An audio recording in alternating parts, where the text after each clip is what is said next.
So I was on YouTube just watching random vending machine videos, and I came across this one video. The guy was leaving the business, so he was explaining why he left, and then he gave a bunch of pros and some cons as to, giving insight about the vending machine business. And as I was watching, I started thinking to myself, I haven't done a pro-con vending machine video since I started back posting videos. So I started writing some things down, coming up with some pros, coming up with some cons. And when I was coming up with my pros, everything was just like super surface level, like make money, be your own boss, work when you want to, grow your business as big as you want, the typical stuff. But when I started writing out my cons, I came up with 15 cons in a matter of minutes. So we're not going to do a pro-con video. We're going to do a straight con video. All right. So let's get into it.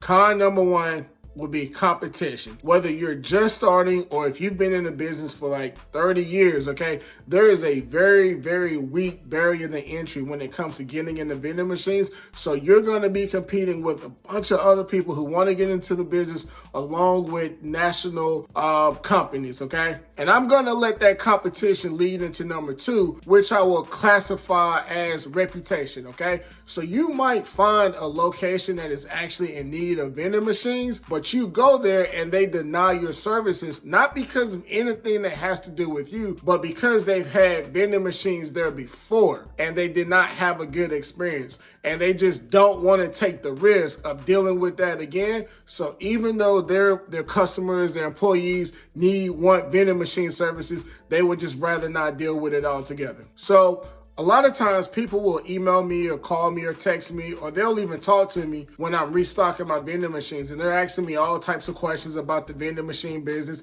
And they ask me like, how hard is it to get into the business? And I tell people this every time, which will be con number three. The hardest thing about the vending machine business literally is getting into the business. It's literally just getting a yes from somebody in need of vending machine services, okay? If you call 100 people or walk into 100 offices, you might get 5 yeses. Out of those 5 yeses, you might get one location. So for this con, the hardest part is just finding a location. Vending machine con number 4. These vending machines are expensive, okay? Now, if you've listened to some of my videos before, I've told you there are 3 main ways that you can go about getting vending machines, okay? You can go with a national supplier, you can find a warehouse here in the area and you can get a refurbished machine, or you can go on Facebook Marketplace and you can buy one used. I don't recommend anyone going on Facebook Marketplace if you're new to the business, because there are just questions that you just don't know to ask, okay? If you go to a national supplier, you're going to get brand new, but you're also going to get brand new prices. If you go to a warehouse, you're going to get used machines that are built like new, but you're going to get less than new prices, okay? Now, depending on what your budget is, those machines may still be expensive, which will take me into my next con, which will be it might take you a while before you start seeing a profit.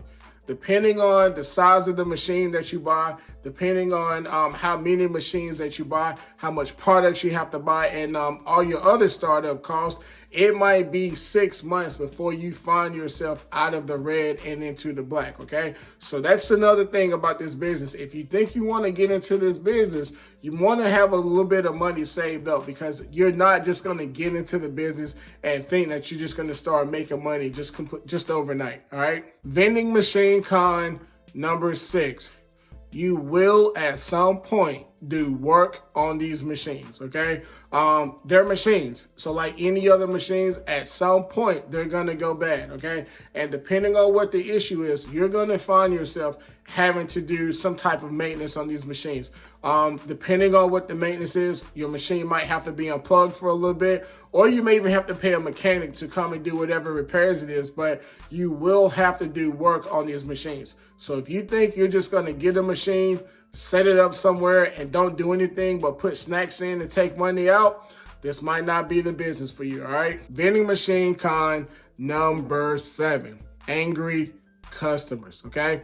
So whenever you set up your vending machines, you're going to put your contact information on those vending machines so that, if something happens, people can reach out to you, or they can hit you up with a referral. They can tell you one of my homegirls or my homeboy works at XYZ place. They need vending machines, okay? But if your vending machine goes down, if your vending machine spits out the wrong product, if it takes somebody money, you're going to get a phone call. You're going to get a text message. You're going to get an email, okay? So you're going to deal with customer feedback all the time, all right? Now, all feedback is not negative. Sometimes it's positive, okay? I was actually on vacation about a year ago. I got a phone call from one of my locations, and I'm thinking like, oh my God, what's going on? Can I just enjoy my vacation? And it was one of the workers at the location who was calling me saying, hey, we don't have any honey buns, so you slipping. In my opinion, that's a good phone call, okay? If a product runs out and your customers are calling you, that's good. That means that there's demand there, there's money to be made. Vending machine con number 8. The vending machine business is not passive income, okay? Stop letting these people fool you. You are not going to put up a vending machine at a location and you just sit back and you just make all this type of money, okay? It's a lot of work, from buying the products, okay, to getting the products into the machine, to having to do the repairs, to taking service requests. Depending on the location and the size of the machine that you have, you might only have to restock your machines once a month. Some of you might have to do this as much as once a week. When I first got into the business, I had a location where I had to fill up twice a week, okay? It's a lot of work. Vending machine con number 9. When you get a new location, every customer may not like every product that you put in there, okay? This is probably one of the biggest risks that we have in the vending machine business. You can even get feedback from the new location saying, hey guys, what would you like for me to put in here? And you can go and put everything in there that they tell you they would like for you to have, and none of it will sell. None of it will sell. So when you initially get a location, those first 3 to 6 months, it's going to be a lot of trial and error trying to figure out what it is that those customers like, all right? Vending machine con number 10. You're going to have software issues with your products, okay? And when I say product, I mean your credit card reader or your e-port device, or it could be the machine itself if you have a touchpad machine, okay? Unfortunately, a lot of that would be out of your hands. However, just know that you can wake up one day and the credit card reader is not working, all right? So if the credit card reader is not working, it doesn't necessarily mean that the credit card reader itself is bad. It could just simply be the network. It could be a number of issues, okay? But just understand that with these machines, you're going to have software issues. And I know I said I was only going to do 10, but I'm going to do one more, okay? The last one that I'm going to go with when it comes to the cons of the vending machine business would be that the stores that you buy your products from, they will at some point run out of 1 or 10 products that you typically buy, okay? And when that happens, you got to ask yourself, do you just want to deal with it and wait until they get them back stocked, or do you want to go elsewhere and see if you can't find it at another department store? This will be a case-by-case basis depending on what the product is. If I have Lay's potato chips that run out, for me personally, the demand isn't so great that I need to panic and go buy them from somewhere else.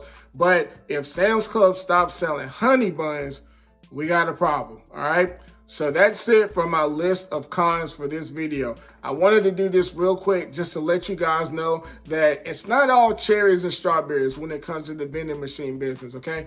But this video also was not meant to scare you. So if you're interested in this business in any way, hopefully this video gave you just a little bit of insight, and it will force you to ask a little bit more questions, a couple more questions before just jumping into this business blindly, okay? Thank you guys for watching, and I'll see you guys next time, all right?